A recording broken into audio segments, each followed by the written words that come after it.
Don't know how to tell your seller that you need a price reduction to get that property sold? Well, check out this video we made today just for you.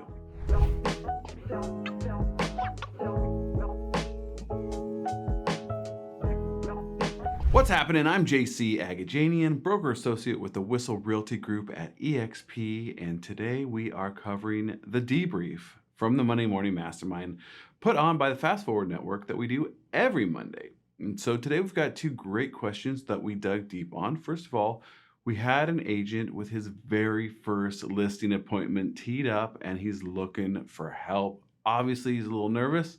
So how to convert and close on that listing appointment for a first timer is our first topic. And the second one is discussing scripts and dialogues and really the best standard operating procedures and practices for getting a price reduction. So let's dive straight into the first one. How do we help a first timer do well, look great, sound like a professional, and get the listing on his very first listing appointment? Well, tons of top producers were on the call today with great advice. And one of the first pieces of advice that popped up was to change the me talk to we talk. Sure, he is an individual agent, not on a large team like I am, but he is part of a large brokerage. Therefore, he's going to adopt any stats, data, speaking points about the company, just like he would with any other company, and adopt it as his. And move forward with the we conversation. The second piece of advice was pretty simple. Have a plan and a script, a presentation, something to follow, and more importantly, detail what action plan you're going to follow for them so that you can communicate that to the client right there in the meeting, and then also follow through on that plan when you actually get the listing and get that property live. As usual in any situation, whether you're new or a seasoned veteran, you got to focus on the client's needs. What do they want? And how are we going to help them get excited about what that next step is? Because as usual, whenever you have a seller, they're usually much more focused on what is coming next as opposed to how to get the home sold. Like that's an important piece that's on their radar. But usually they're thinking, gosh, I'm going to leave town, or I'm going to move up to this bigger house here in town, or I'm going to move down and not have as much hassle to clean up and maintain on this property. Whatever it is they're doing, they're more excited about that next step than they are about selling the property. So let's help them along with that process. Get them excited about that next step. Help them see the future and how you're going to help them get where they're trying to go. Okay, so it's a lot of this first, few tips were mental tips, like how to really frame the attitude and the disposition with which we are taking into this listing appointment. Obviously, you're going to ask a lot of questions about yourself, and some very practical, logistical type pieces of advice were to do your homework. Basically, go preview homes, and if you're, hopefully he's got a CMA drafted up, or at least a rough outline of a CMA. Go, and the advice was to go view every single active home in that CMA, in addition to any other homes that are maybe close, but you didn't include in your report, and see them ahead of time. And then if it's for the ones that are pending and that have already closed, call those agents. Ask them about the property. Ask them about the marketing time. Ask them about the showing interactions. Ask them about the negotiation. How did it go? Because I've got to do some education for my seller, and I would love it if you would just share a little bit about this experience or whatever the case may be, right? So you're previewing homes, you're interviewing agents on your comps, and this way you can speak casually and from authority and experience, having walked through homes that you're going to actually discuss. That's why we also advise adding other homes, because oftentimes sellers are pretty intimately aware of their specific neighborhood. Now, they may not be intimately aware that that home right across the street that they know, Joe and Sally own that went up for sale, they may not know it's a perfect model match, and that the home actually has 500 square feet more and the lot is way bigger, and that you wouldn't use that as a good comp anyways. But they know that home went up for sale. They know it sold 3 months back, and they're going to probably bring that up to you. So if you don't dig into everything that is in your report and not in your report, to really understand everything they might bring up, they're going to seem like they know the market better than you do, when in fact, there's a good chance you excluded that one on purpose. You don't even care about it because it's not applicable to your property. So make sure that you have a thorough understanding of everything, both in the report and out, and go preview as many of them as you can, right? That's a great tip for a new agent. Now, uh, he kind of brought up like the topic, well, shoot, what do I say when, maybe they'll ask me how long I've been a realtor and I'm brand new. This is my first presentation. A great response. It's kind of a joke and it kind of avoids a question, but it also is not a lie to the prospect or the seller. Is, hey, how long have you been a realtor? Oh gosh, it feels like forever. Ha ha, move on, right? So that way, you make light of it and you keep going on because it feels like forever. When, a lot of times if you've got a good training program, a good onboarding system like we do at our company, it may feel like forever. You may feel like you've been drinking from a water hose for the last 2 weeks. Hey, that's a very legitimate response. Okay. Another piece of advice for this young new person in the business is to bring a seasoned agent or a mentor with you. It's a great idea. In our company, we have um, an amazing mentor program where the first 3 transactions of a new agent, whether they're a seasoned agent or not, if they're new to the company, they're going to have a mentor assigned to them for those first 3 transactions and make sure that they have that smooth transition out of training and into production as quick as possible.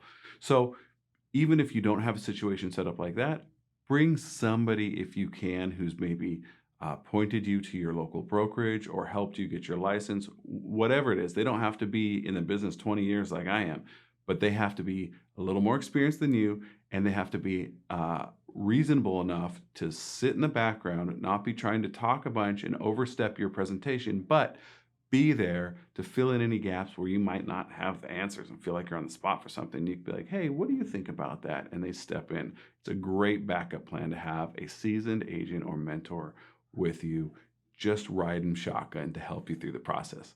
Of course, being enthusiastic, like I said before, is an important piece. And honestly, a great way to really show that is to truly be grateful and excited for every opportunity. One agent who just does hundreds of millions of dollars in a very luxury market in the coastal area of Los Angeles, said when he was new, he was just so excited and so eager and so grateful for every opportunity that his attitude and his excitement came through, and he was just taking listings with regularity right off the bat as a new agent because he was so excited and his energy was so high. And so on that same note, take control of your presentation process. So we want to kind of set the table, right? So you walk in, set down your stuff on the table, and you kind of pick your sides right away. You don't want, your let's say there's a couple. You don't want them facing each other. You want them to be either next to each other or maybe one at the head of the table and one at the side, so that you can really be presenting to both of them, giving them both eye contact, speaking to them as well. You want to try and take control of as much of this process as you can as you're going to go through it. Tour the home and give them a compliment on something. Find something you like and just give a compliment on it. And when you sit down, come from a place of empathy. What are they trying to accomplish? Kind of like what I said earlier. What's important to them? What concerns about the process do you have? What's most important to you about the agent that you have to work with you? And once you show that you actually care about the answers to these questions, you're taking notes and you're really maybe go with a follow-up question on some of those to really understand where their heart's at, where their mind's at, where their concerns are at. Then that last question about the most important piece of what they're looking for in a realtor, this is going to become your bullseye. Hopefully you've got a great listing presentation that can go in a lot of different directions. And that bullseye is going to say, okay, this is my listing presentation, and I'm going to focus in on this part right here because that's what they care about. It's your bullseye, and it's likely going to be, probably marketing, possibly customer service. Largely, it's going to focus around price, but whatever the case may be, you want to really pull that information out of them and then speak to them as to how you can address that issue for them, right? That's crucial in a listing presentation.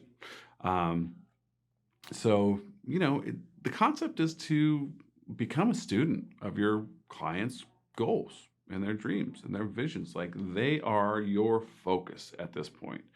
Of course, your focus is the property, the comp, the sell, the marketing process, everything you do. But really, all of that is to support them and what they're trying to do, and you have to keep that in mind. Um, so in this scenario that was brought up, the new agent with this first listing presentation is actually going to a Sphere deal. This is a friend of his, it's their parents, right? So he can't really say like, oh, it feels like forever I've been doing this or whatever. They know he's new in the business. So with specific advice for him, the concept is, hey, let's go ahead and face this head on.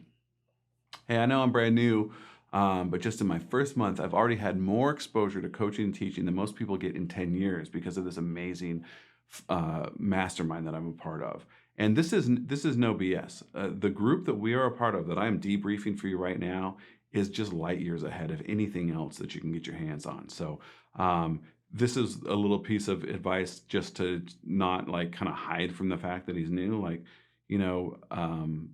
I'm getting trained up at rapid fire pace from the top agents doing hundreds of millions with themselves and their teams individually all over the country. I'm on the turbo program to get trained up, and I'm doing well here.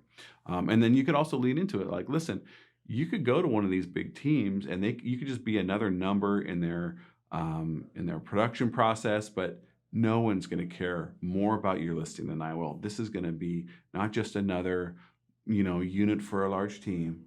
This is going to be my baby, and I'm going to take care of it and make sure that we get the best results possible.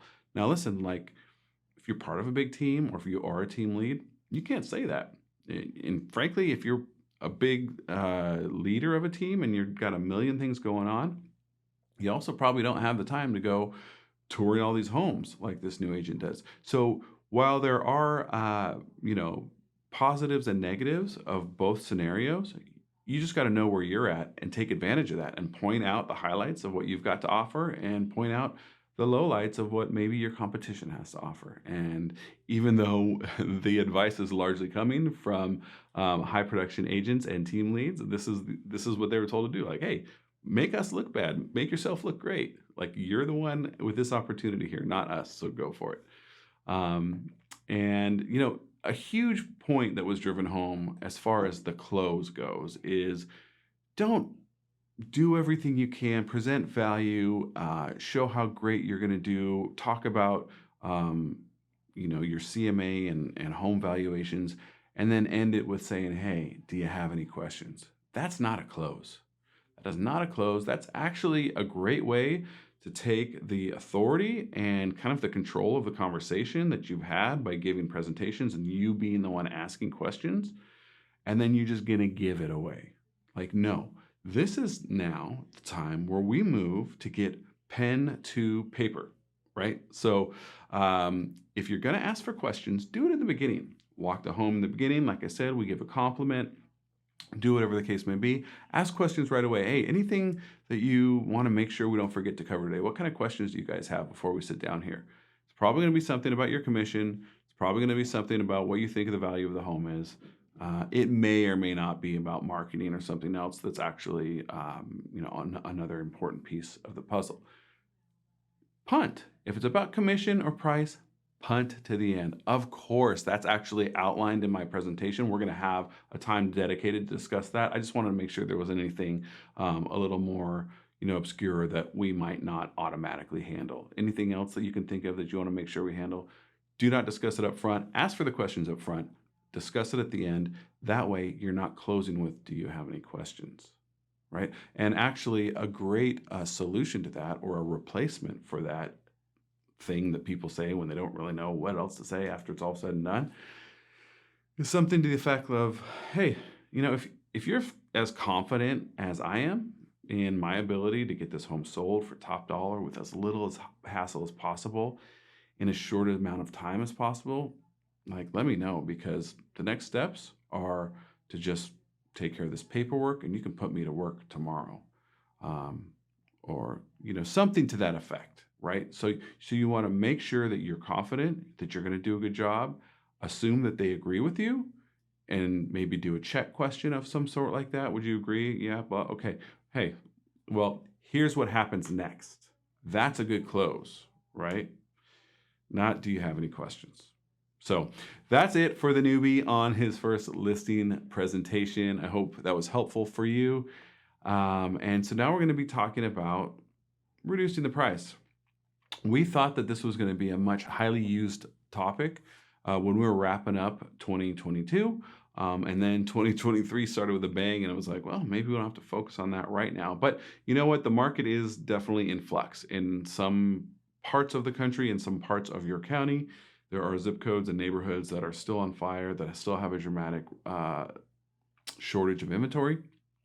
And there are still some properties that are sitting on the market, some properties that are a little funky in appearance, or maybe priced wrong, or just happen to be in an area where there's a lot of options for buyers. Here in San Diego, that's still not really the case. There's pretty much shortage of inventory everywhere, but we are still seeing some properties sit if they just aren't handled properly. I mean, we still see cell phone photos online sometimes with them posted wrong, where it should be portrait instead of landscape. You'd be shocked at what we see out there. Anyways, in the event that you need to get a price reduction, we're going to move forward, because really this topic, it doesn't start, 2, 3, 4, 5, 6 weeks into your listing when you actually need that price reduction because things aren't going the way you thought they would. It starts at the listing presentation. And with the listing presentation, not only are we explaining everything that we do, we're talking up our value and all the experience and expertise that we have, but we also are setting expectations, and we're explaining what we think will happen. And we are explaining that with the track record that we have, with the hundreds of homes that our team has sold, if you can say that about yourself, with the hundreds of homes you have sold yourself over the years, this is what I have come to know from doing this over and over. And so really the great line to go through is, listen, we're going to be expecting 3 to 4 showings per week over the next 2, 3, 4 weeks. And if we're not seeing that sort of showing activity, now this is with buyers and their agents showing the home privately on their own on a midweek. This is not including open houses, right? If we're not seeing that, if we're seeing a week or two where we get 0 or 1 or 2, then we may need to discuss, pricing strategy again, because honestly, at that point, it's going to be the market speaking to us about where we're at. If we get to a point where we've seen 10 people come through the home and nobody's writing down on the property, there's no offers coming in, but we've had lots of showings, well, that's another different opportunity for conversation. Maybe the property looks okay online and seems to be a proper match with online presentation to price. However, when they see it in person, maybe there's a disconnect and the in-person presentation to price is not matching. Maybe there's something that needs to be done to the home. Or if it's something that you can't change, like air traffic or freeway traffic or a funky smell from a neighbor, whatever the case may be, in that case, maybe we are back to price reduction time again.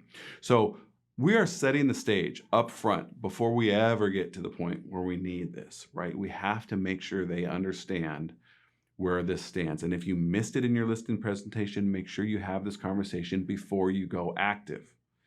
Okay, and if you've gone active, make sure you have this conversation before you need it.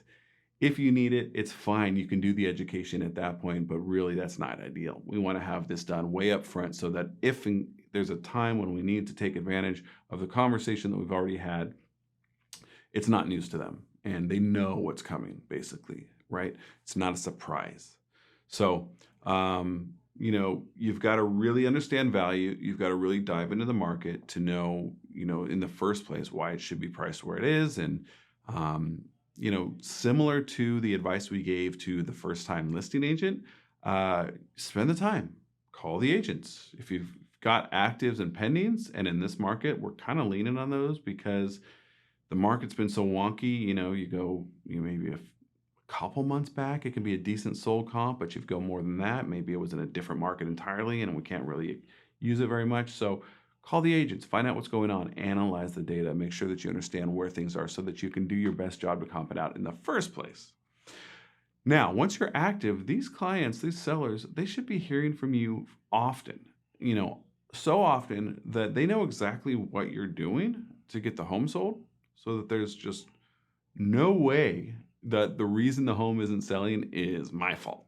Like they know everything I've done. They know all the work that I'm doing, and we're communicating with them minimally on a weekly basis.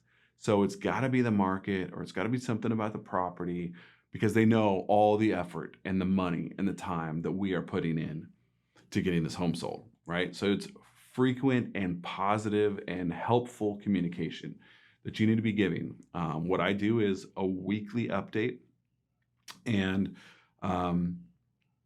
you've got to give lots of information. You give showing information, buyer feedback information. There are market stats that you can come up with, new actives, new solds, any of the comps that you've used that have gone pending, you update them with that. As much information as you can. Go into the showing time analyze section and show them how many showings are being taken place on a whole in the Western region. If that's where you're at, you can select your region on showing time and then show how your listings comparing to the average right there. So just, you've got to flood them with information so that they know, first of all, you're the expert, you know what you're doing. And second of all, like, we have a metric to compare ourselves to. And that if we're only getting the bare minimum, maybe 3 showings a week, and then we go and look at the showing time data and it agrees with it, it's like, hey, there's nothing wrong with your property. This is just where the market's at right now, right? So we've got to be able to feed them plenty of data so that they know everything they can, so that it's a logical conclusion that this is the best next step for you. A great talking point that was brought up by one of the seasoned luxury agents on the mastermind was, and he just pulled 2 million as an example for a price point. Mr. and Mrs. Seller, at 2 million, I just don't have anybody lined up to buy your home from you. If we cut it in half and we offered the home at 1 million, I would have people line up around the block. I wouldn't be able to take any phone calls because it'd be ringing off the hook, right? Wouldn't you agree? Yeah. So really, somewhere in between there is where we ought to be. Let's go ahead and do some work into finding exactly where that sweet spot is going to be. And I can guarantee you it's going to be a lot closer to that 2 million mark than it is the 1. Does that make sense? Okay, now we move forward. So I thought that was a great little script and talking line, speaking point to take if you've got somebody who's maybe giving you some pushback on how to get over the hump after you've provided all that information that we've discussed.